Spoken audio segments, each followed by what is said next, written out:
While many Americans are looking to shed some of those holiday pounds, Elon Musk is sharing his new secret, revealing in a festive X post that he's taking Mounjaro. But do doctors recommend these diabetes drugs for those simply looking to lose a few pounds? Let's ask Dr. Devi, Medical Director of Metropolis Pain Medicine. Doctor, welcome.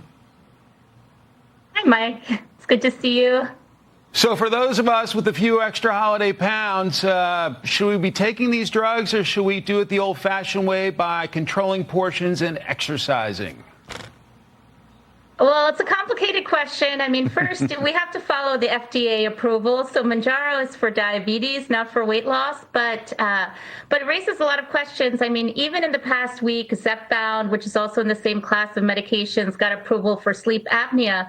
So in terms of the benefits, I agree with Elon Musk that there are a lot of benefits, maybe some that haven't been studied and realized yet, but for a lot of these obesity-related conditions, this medication, this class of medications could change things. So if you think about it, for example, what is the purpose of health? Like, what are we looking at? We're trying to increase life expectancy, right?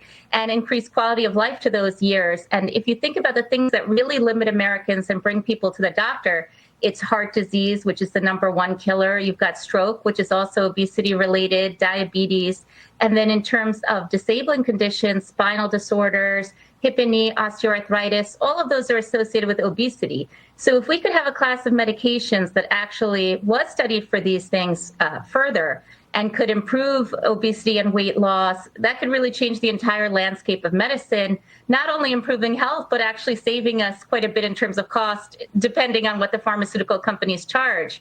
But then the other point that you mentioned, which is the side that RFK Jr. seems to be more on, is the risks, which he brings up very valid points that these medications, some of them have been around for a while, but they're really only being studied and looked at more recently. And so we're finding out more about the risks every day. There are new warnings being added, and some of the risks seem to be somewhat surprising, like related to vision, related to the kidney. So things that you wouldn't automatically think about with weight loss, for example. But that needs to be studied a little bit more. And then his other point, which is, we don't have any long-term safety studies, really. I shouldn't say any, but we don't have too many long-term safety studies on these drugs because they're being studied to this extent relatively recently.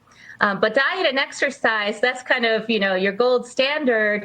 And we don't want people to sacrifice things that work looking for a quicker solution.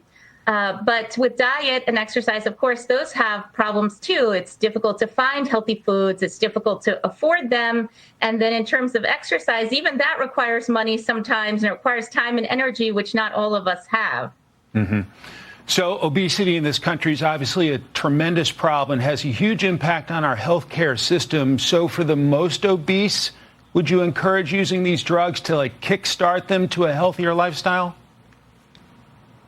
Generally, yeah. I mean, they have to discuss, each person has to discuss it with their doctor. But yes, I mean, I personally don't think people have to be at the most obese level, because you could have several medical conditions that would put you on a negative path or a dangerous path and still have a weight that's maybe in the overweight range or kind of bordering on that. So, we're missing is a measure that effectively predicts how healthy a person is. I mean, most of the screening tests have to do with body mass index, which is more related to height and weight, but that's not really a measure for fitness, and it doesn't predict your overall health or risk factors. So I think what we need to do is also develop a better measure to study these drugs, study our fitness, and that way we'll have a better sense of it.